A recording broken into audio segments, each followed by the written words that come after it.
The first cannonball tore through the HMS Endeavour's starboard side with the sound of the world ending.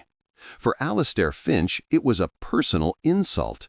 It shattered his carefully arranged cartography table, sending his sextant, his compass, and a lifetime of precise calculations spinning into the chaotic air.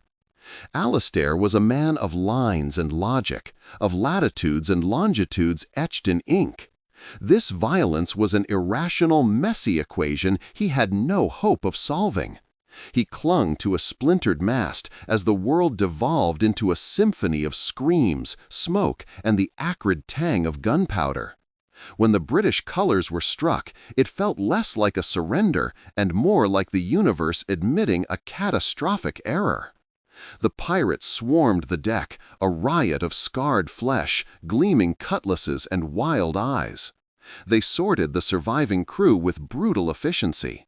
The fighters were dispatched or pressed into service. The wounded were shown the mercy of the deep. Alastair, in his ink-stained waistcoat, huddled by the ruins of his life's work, awaited his turn. A giant of a man with a beard woven into iron-studded braids, Silas Vane, captain of the freebooter Storm Dancer, loomed over him. He didn't brandish a cutlass, but held up a single, miraculously unspoiled scroll case, carved from a pearlescent material that seemed to drink the light. "You are the map man?" Silas's voice was like grinding stones. Alastair managed a nod, his throat too tight for words. Silas uncorked the tube and unrolled a vellum sheet onto the bloody deck. It was not a map of any ocean Alastair had ever seen. It depicted swirling, concentric circles, overlaid with a lattice of lines that pulsed with a faint bioluminescent glow. There were annotations in a spidery, geometric script, and constellations he recognized were plotted next to symbols representing not wind, but something else entirely, pressure differentials on a colossal scale. "The celestial charts," Silas said, his voice dropping to a reverent whisper. "The legacy of the ethereals. They say their ships didn't sail the sea, but the sky itself." He tapped a grimy finger on the glowing lines. "You can read this. You can show us the currents." Alastair's scientific mind rebelled. It's myth, superstition. These are likely atmospheric pressure models, theoretical at best. You cannot sail on them." Silas's smile was a dangerous thing. "The ethereals could. And you, Mr. Finch, with your reason and your numbers, are going to make us the second. Or you'll join your former shipmates in the feeding grounds." The choice was as simple and as brutal as a knife. The Storm Dancer was a world inverted from the Endeavour. Where the naval ship was discipline and order, the pirate vessel was controlled chaos, a living entity of tarred rope, patched sails, and a crew that believed in luck, omens, and the whiskey-soaked wisdom of their captain. Alastair, the empiricist, was an alien among them. His initial attempts to explain the charts as complex meteorological phenomena were met with blank stares or derisive laughter. He tried to apply his cartography tools, taking sightings, calculating vectors. But the charts resisted his logic. The glowing lines shifted subtly, reacting not to the moon or the sun, but to something deeper, a fundamental rhythm of the world. His antagonist was not Silas, but the crew's superstition, and his own internal struggle between what he knew and what he was beginning to see. He was a man adrift, his anchor of reason dragging in unknown depths. The turning point came during a squall that defied all of Alastair's predictions. While he frantically consulted his barometer and wind charts, Silas simply looked at the celestial chart, his eyes half closed. "The chart shows a rift," Silas murmured, more to himself than to Alastair. "A calm path through the anger. There." He pointed to a swirling spiral pattern on the vellum that, to Alastair, indicated a vortex of catastrophic force. "That leads to our destruction," Alastair protested.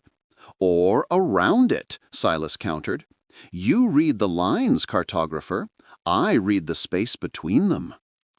Trusting the pirate's intuition over his own science was the most difficult thing Alastair had ever done. But as Silas bellowed orders, turning the ship directly into the storm's heart, a miracle occurred.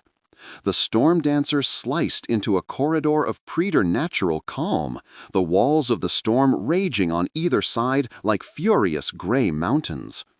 The air itself felt different, thicker, more buoyant. The ship seemed to ride with a new lightness. In that moment, huddled on the deck as the silent, calm channel carrying them through the tempest, Alastair's worldview shattered.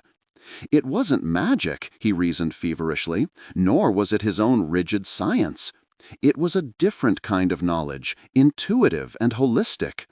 The charts didn't map the weather. They mapped the gravitational eddies and flows of the atmosphere itself, invisible rivers in the sky. Weeks later, they found the island. It wasn't on any of Alastair's maps, a jagged spire of rock clawing at the sky. At its peak, nestled in a crater, was not a treasure chest, but the wreck of a ship unlike any other. Its hull was the same pearlescent material as the scroll case, its design fluid and organic, with vast gossamer-thin wings folded against its sides. Silas and his crew stared in awe, their dream made manifest. But Alastair saw something else. He saw the ethereal skeletons still at their posts, fused to the crystal and metal. He saw the single catastrophic fracture in the ship's core. This was not a vessel to be commandeered, it was a tombstone. He found Silas staring at the celestial helm, his eyes full of a desperate hunger. "We can fix it," Silas breathed. "With the charts, we can learn." "No," Alastair said, his voice firm for the first time since his capture. He pointed to the fracture, then to the corresponding symbol on the chart, a jagged, angry rune he now understood. This wasn't an accident. It was a containment breach. They didn't just ride the currents, Silas, they bound them, and this ship tore itself apart trying to hold that power. This isn't a tool for pirates, it's a key to a cage we should never open. The confrontation was silent, measured in the thin, cold air of the peak. The crew watched, their cutlasses suddenly feeling insignificant against the dead technology around them. Silas saw the same truth in Alastair's eyes that the cartographer had found in the ruins. Some heavens are not meant to be conquered. Silas Vane, the man of superstition, looked from the maddening beauty of the ethereal ship to the resolute face of the man of science and made his choice. He gave a single, sharp nod. They sailed from the island at first light, the storm dancer once again a creature of the sea. Alastair Finch stood at the bow, the celestial chart rolled tightly in his hand. He was no longer just a cartographer of the known world, but a scribe of its hidden ones. He had not found empirical truth or pirate gold, but a third, more terrifying thing. A map to all the wonders and perils that reason could not yet chart, and the wisdom to know when to leave them be.